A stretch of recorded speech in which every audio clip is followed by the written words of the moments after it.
Helo shwmai, fi yw Lois Campbell a fi o Landeilo yn Sir Gyfyrddin a fi ffili aros i fod yn rhan o dîm Llais y Maes leni am y tro cyntaf yn Tafwyl. Fi wir yn joio'r elfen gymdeithasol y Gaerdydd a falle fi ffili aros i fod nôl am faes go iawn ar gyfer Tafwyl leni ac i gael dathlu diwylliant Cymreig a cael dathlu cerddoriaeth byw unwaith eto. Felly edrychwch mas am fideos ysgafn o hwylus wrth y criw drwy gydol y penwythnos a fe welwn i chi yng Nghastell Caerdydd. Helo, enw yw Gwion Ifan.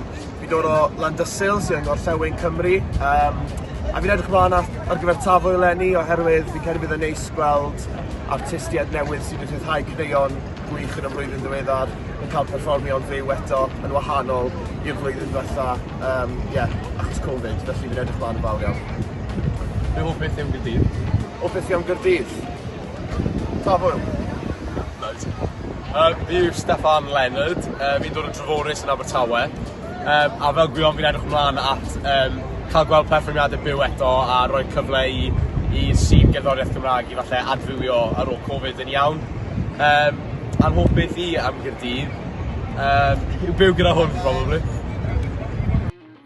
Helo, enw fi yw Lowri a fi o Cyfyrddin. Fi'n edrych ymlaen mynd i Tafwyl am y tro gyntaf ers Covid i cymdeithasu gyda ffrindiau hen a newydd, gwrando ar bandiau ac ymwogion Cymraeg a defnyddio fel good excuse i mynd allan o Sadwrn a joio.